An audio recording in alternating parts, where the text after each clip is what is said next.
Here we are, folks, a Canterlot wedding! I absolutely love this two-parter. The stakes are high, the animation is gorgeous, the drama is powerful, the new characters are great, and it's overall a very fun time. Before I talk about them, you all need to know the context of this, or else you will find these segments extremely confusing, especially for the people that have either not seen the show or do not remember anything. The main six are invited to Canterlot to attend a wedding. The groom is Twilight's brother, and the bride is Twilight's childhood babysitter. When Twilight reunites with her babysitter, she's revealed to be a huge bitch. Twilight desperately tries to convince the others that she's evil, and she gets punished for that. She then finds the bride again, and it's revealed that this is the real bride, and the one everyone sees is an imposter. The two of them escape the cave and crash the wedding. The fake bride reveals herself to be an absolute hideous monster and wreaks havoc on Canterlot. I wonder where I've seen this before. She even hypnotized the groom. It could not be more obvious. And that's the context of a Canterlot wedding. Yes, it was very difficult to rank these two. I went back and forth on both of these in my most recent viewing so many times.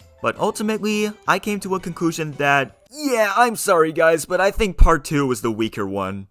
You take that back! I know, it's the highest rated episode on Serialized. I can absolutely see the appeal. But I'm sorry to say, I just find everything less memorable and fun compared to part 1. With that said, there is still a lot that leaves little to be desired. First, let's talk about Queen Chrysalis. She is a great villain. Her transformation is cool, she's commanding to the screen, and she has a pretty good design. The holes in her legs, her bug-like wings, her crooked horn, she looks like a monster, and that's great. She loses some points since I thought her whole presence in the episode was kind of underwhelming. Her defeat felt rushed, and she doesn't have that much screen time. I also had to deduct even more points off since some of the lines in this episode are kind of ass. Ooh, not my shining armor. That line makes me want to rip my ears out. Oh, you were saying? Why the fuck did you put an unfunny quip in the script? What the hell are you guys doing? Anyway, let's talk about some more good stuff. One of the highlights of the episode was definitely the music. Let's start with one of the most iconic songs in the show, This Day Aria. A great villain song that fits very naturally with the tone of the episode. The singing in this is absolutely incredible. Britt McKillop absolutely nailed her performance. Love is in Bloom is pretty decent.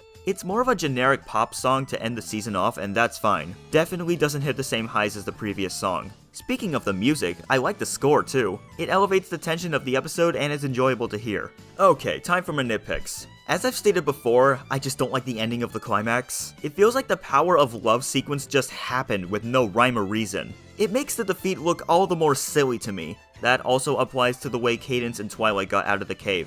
All they did was throw flowers. That's all it took. My final nitpick is that it just feels like the episode goes by way too quickly. How ironic of me saying that considering how slow and boring some of Season 2's episodes are. I just don't like how quickly everything is resolved, from the cool action to the stakes of the changelings. These are just nitpicks. This episode is great, but not as great as part 1. I don't mind this episode having the highest rate on Serialized, but still, it's not that good, guys. Speaking of which, I'm gonna talk about part 1 and explain why that episode is better. Let's go!